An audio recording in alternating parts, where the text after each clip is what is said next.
वर्ष में परीक्षाएं जो हुई हैं, इधर भी जो अभी पटवारी का पेपर लीक हुआ है या AEJE परीक्षा में घोटाला सामने आया है, जब तक ये जांचें पूरी नहीं हो जाती तब तक किसी भी तरीके की परीक्षा कंडक्ट नहीं करी जानी चाहिए। क्योंकि जो लोग पकड़े गए हैं उसमें आयोग के अति गोपनीय विभाग के दो अनुभाग अधिकारी, संजीव चतुर्वेदी और संजीव कुमार, दोनों संजीव हैं, इन घटनाओं में संलिप्तता पाई गई है, उनको संलिप्त पाया गया है। और जो तीसरी अनुभाग अधिकारी अभी बची है, तो जब 3 में से 2 अधिकारी अति गोपन विभाग के पकड़े गए हैं, तो ये कैसे माना जा सकता है कि जो मेंस की परीक्षाएं होनी है, जो पेपर सेट इन लोगों के सामने हुए हैं, वो पेपर्स इनके पास ना हो या उनकी लीक होने की संभावना ना हो, ये हो ही नहीं सकता। और सरकार जो 20 दिन, 15 दिन, फिर 20 दिन ऐसे करके समय अवधि बढ़ा रही है और ये कह रही है कि हम 20 दिन बाद एग्जाम लेंगे, ये सरकार की हठधर्मिता है। और मुझे लगता है क्योंकि जितने भी घोटाले हो रहे हैं उसमें अनुभाग अधिकारी संजीव चतुर्वेदी और संजीव कुमार के अतिरिक्त भाजपा के वरिष्ठ पदाधिकारी पकड़े जा रहे हैं। पहले हाकम सिंह, वो भी भारतीय जनता पार्टी के जिला पंचायत सदस्य थे। उसके बाद इनके मंडल अध्यक्ष संजय धारीवाल, और अब ज्वालापुर के पूर्व महामंत्री नितिन चौहान जी का नाम सामने आया है। और सरकार की भूमिका इसलिए मुझे संदिग्ध लग रही है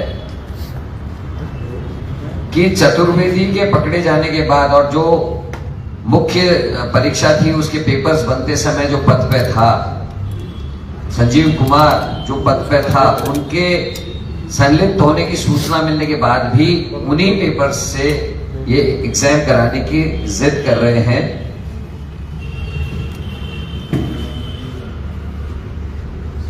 तथा जिस तरीके से लगातार अपराधियों को बेल मिल रही है, अब तो हाकम सिंह जी को भी बेल मिल गई है, उससे हमारा शक पुख्ता होता है। जो मैंने आपसे पहले भी प्रेस वार्ता में कहा था कि जो भी एजेंसी जांच कर रही है, हमने CBI की जांच कहा था और हाईकोर्ट के सिटिंग जज की देखरेख में जांच की बात मैंने कही थी, और आज वो सही साबित हो रहा है। क्योंकि जांच एजेंसी ने जिस तरीके से केस को बनाया है, उसकी कमजोर नस को पकड़ते हुए ही हाकम सिंह जैसे अपराधी को और जो मुख्य इसमें अपराधी थे उन लोगों को जमानतें प्राप्त हुई हैं।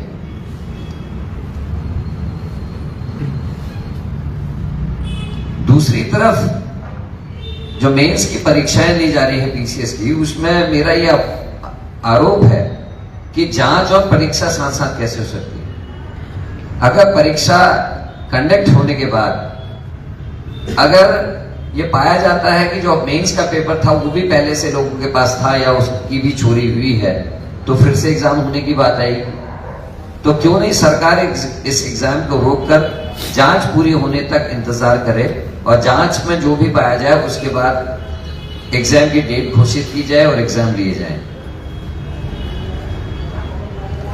जांच में पकड़े गए लोग, चतुर्वेदी और अन्य लोग परीक्षाओं में सक्रिय रहे हैं।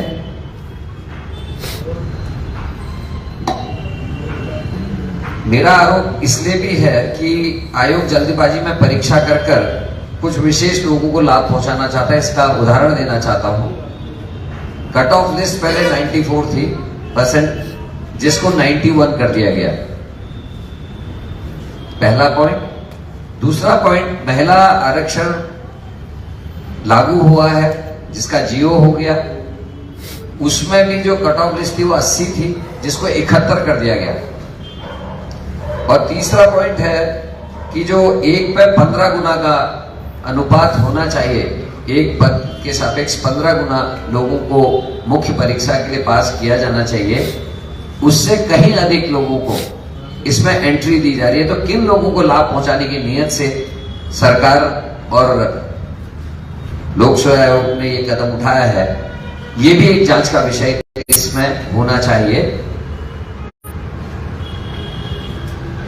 इस पूरे प्रकरण में एडमिट कार्ड को लेकर भी जो परीक्षार्थी हैं उन लोगों ने अपने ऑब्जेक्शंस दिए हैं, जिसको अगर आप चाहें तो मैं उनको आपके सामने कुछ चीजें प्रस्तुत करना भी चाहूंगा। 13 तारीख को एडमिट कार्ड्स बाहर आने चाहिए थे, मिलने चाहिए, तो 12 तारीख को आ गए। इसकी सूचना इसमें है, आप चाहेंगे तो आदरणीय गरिमा जी आप लोगों को इसको उपलब्ध करा देंगे। उसके अलावा जो सील लगनी चाहिए डॉक्यूमेंट्स पे, जो उस पे उसके पेपर्स भी हमारे पास हैं, जिस पे इस वाले नंबर पे आप देखेंगे तो इसमें सील नहीं है। ये भी हमको उपलब्ध कराए गए हैं, ये भी आपको उपलब्ध करा दी जाएंगे। उसके अतिरिक्त जो सिलेबस सेट किया जाता है, ये भी चतुर्वेदी जी के दस्तखतों से है, जो पकड़े गए हैं मुख्य परीक्षा। अब उसके बाद भी चतुर्वेदी की गिरफ्तारी के बाद भी सरकार हठधर्मिता पे अड़ी हुई है कि नहीं, हम तो पेपर 20 दिन में करा देंगे। और परीक्षा देने वाले नौजवान और नवयुवतियों का ये कहना है कि हमारे अंदर भय व्याप्त हो गया है। SSC में ऐसे ही हुआ, पटवारी में ऐसे ही हुआ, अन्य चीजों में ऐसे ही हुआ। अगर कल को हम परीक्षा देते हैं तो क्या गारंटी कि हमारे पास होने के बाद हमको जॉब्स मिलेंगी? फिर ये कह दिया जाएगा कि साहब इसमें घोटाला हुआ है। और सरकार उसका लाभ कभी कभी ऐसे भी लेती है कि अपने लोग अगर अंदर नहीं आ पाए इतना सब कुछ करने के बाद, तो भी परीक्षा को निरस्त किया जाता है। ये बच्चों का कहना है, जो अभ्यर्थियों का कहना है। तो जब इतनी शंकाएं इम्तिहान को लेकर है, तो सरकार और आयोग क्यों जबरदस्ती एग्जाम को जल्दीबाजी में कराना चाहता? जांच के लिए रुकते क्यों नहीं है? जांच के लिए रुका जाना चाहिए, और जब जांच पुख्ता हो जाए, पूरी हो जाए और सारी चीजें क्लीन हो जाए, एकदम साफ सुथरा हो जाए, उसके बाद जो है ये परीक्षाएं कराई जानी चाहिए। पूर्व अध्यक्ष जोशी जी ने, डीपी जोशी साहब ने भी सवाल उठाए थे आप लोगों के माध्यम से कि अंदर सीसीटीवी कैमरे क्यों नहीं है, मोबाइल ले जाने की इजाजत नहीं होती, जैमर्स लगे रहते हैं, वहां मोबाइल कैसे गए? इस तरीके के कई आरोप उन्होंने लगाए। और ये भी उन्होंने कहा था कि गोपन में कोई भी बाहर की एजेंसी दखल नहीं दे सकती। उसके बावजूद भी पेपर लीक होते हैं, और विपक्ष की लगातार मांग करने के बावजूद भी कि जो हम कह रहे हैं कि हाईकोर्ट के सिटिंग जज की अध्यक्षता में, उनकी देखरेख में जांच होनी चाहिए और प्रपत्र पूरे जमा होने चाहिए और उन्हीं के द्वारा इशू होने चाहिए, ताकि उन पेपर्स में टेम्परिंग ना हो सके।